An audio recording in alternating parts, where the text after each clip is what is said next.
Here are the first 8 bars in the right hand. Breaking the piece up into 8 bars at a time makes sense structurally speaking, but if you need to, you can break the piece up into smaller sections such as 4 or even 2 bars at a time. Every student should move at their own pace.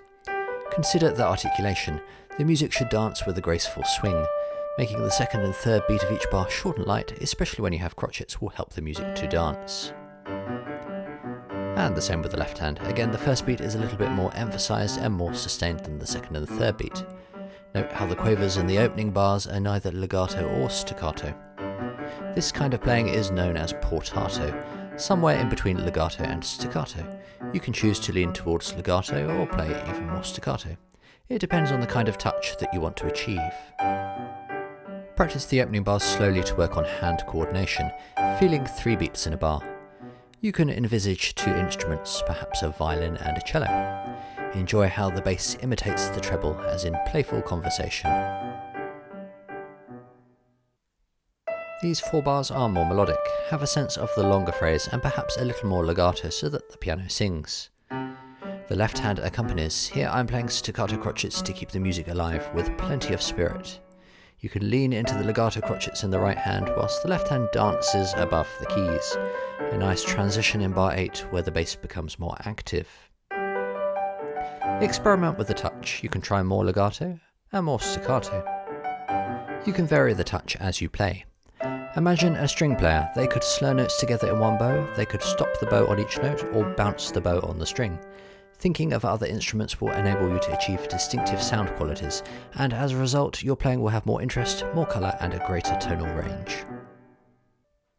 Once again, a more melodic phrase. If you sang this phrase it would be in one breath, so make sure you have a sense of the longer line.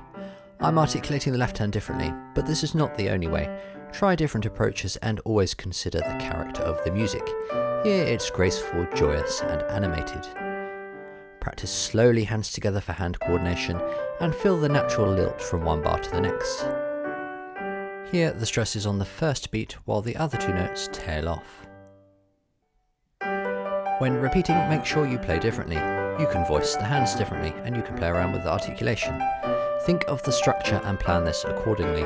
However, it must eventually sound spontaneous and free-spirited. It's often exciting to make things up on the spot, even in performance, as this adds to the drama and adventure. Consider the tempo. Some would say that my performance is too fast, as a minuet is usually a moderately paced dance. However, we shouldn't take this too literally, as nobody is actually dancing to the music here, and it felt right at the time to give a spirited and vivacious performance. I could play the same music the next day and choose a much slower tempo. It would work equally well. Whatever you decide, don't be boring and don't try to please others just for the sake of doing so. If you don't feel the music from within, it won't be genuine and heartfelt. This section is in the relative key of E minor. Feel how the colour changes. Again, the music is more melodic with expressive intervals. Characterise every note and tell a meaningful story. Here my quavers are more legato in keeping with the character. I'm also choosing to play softer to express the minor tonality. Long phrases with a sense of direction. Here we have 2 different statements. The second is higher pitched with a greater sense of anguish. And then very expressive in this lamentable phrase. It's very different from the opening. The left hand is also very expressive and melodic. Once again I'm playing portato crotchets, a little more legato than in the previous section. Not every crotchet is exactly the same length, there are subtle differences. A feeling of arrival at E minor here before the music lightens and seductively travels back towards the major key. This little section is playful and you can enjoy how the music descends in pitch. You could give the left hand a little more prominence here. The cellist has something to say. Here the momentum is building as the repeated notes in the bass become more insistent. Staccato quavers in the bass help to increase the excitement. The music is getting more animated and energized. A resounding arrival back to G major in bar 33.